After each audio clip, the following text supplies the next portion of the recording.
Saudara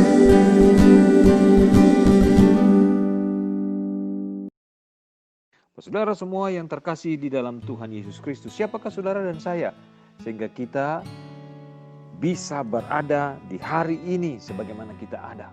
Kita menapaki satu bulan yang baru, bulan yang terakhir di dalam tahun kalender 2020 di bulan Desember.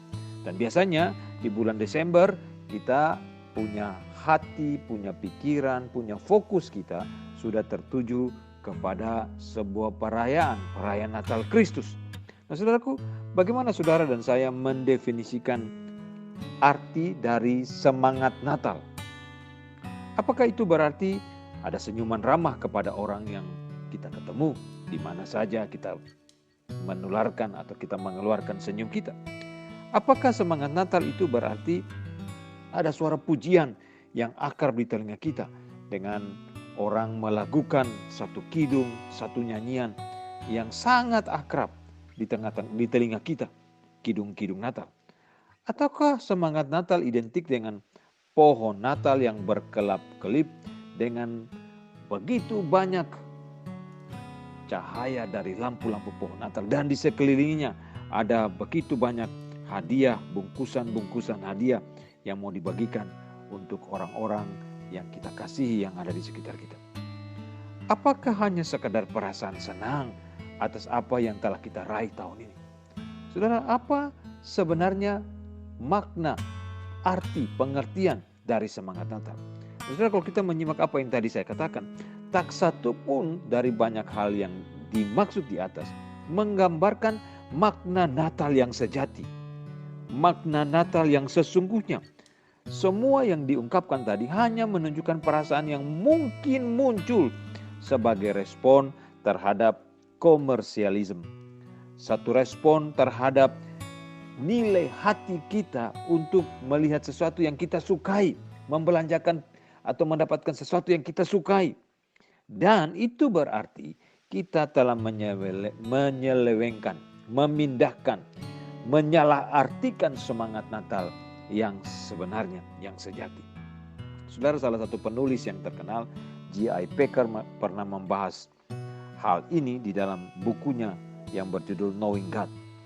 Packer berkata, kita berbicara dengan meyakinkan tentang semangat Natal, tetapi maknanya kerap tak lebih dari sekedar kesenangan sentimental. Seharusnya semangat Natal berarti perwujudan kembali dalam kehidupan manusia, sebuah sifat pribadi yang rela menjadi miskin untuk kita.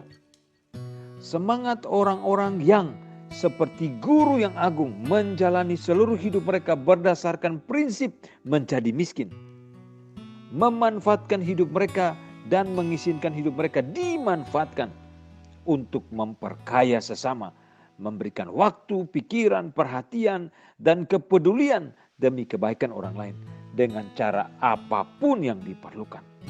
Saudara, kalau kita membaca Filipi pasal yang kedua, di sana Rasul Paulus menggambarkan Allah penguasa surga dan bumi mengesampingkan kemuliaan ilahinya dan menjadi pelayan bagi kita dengan wafat di kayu salib demi menebus dosa-dosa kita. Dan saat dia mendorong kita untuk juga melayani orang lain dengan rendah hati, itulah semangat Natal yang sejati. Saudara, perhatikan apa yang dikatakan dalam Filipi pasal yang kedua, ayat yang kelima. Di sana dikatakan, hendaklah kamu dalam hidupmu bersama menaruh pikiran dan perasaan yang terdapat juga dalam Kristus Yesus. Saudara, ini makna Natal yang sebenarnya. Ini makna Natal yang sejati. Kita meletakkan pikiran kita, kita meletakkan hati kita, kita meletakkan kehidupan kita menjadi serupa, menjadi sepikiran, menjadi seperasaan di dalam Kristus Yesus, sama seperti Kristus. Saudara, panggilan hidup kita adalah bagaimana kita meletakkan Kristus yang hidup itu, yang rela merendahkan diri serendah-rendahnya menjadi sama seperti manusia dan naik di kayu salib untuk menebus dosa-dosa kita. Kita harus meletakkan nilai-nilai untuk melayani orang lain dengan rendah hati. Itulah yang dimaksudkan dengan Natal yang sejati.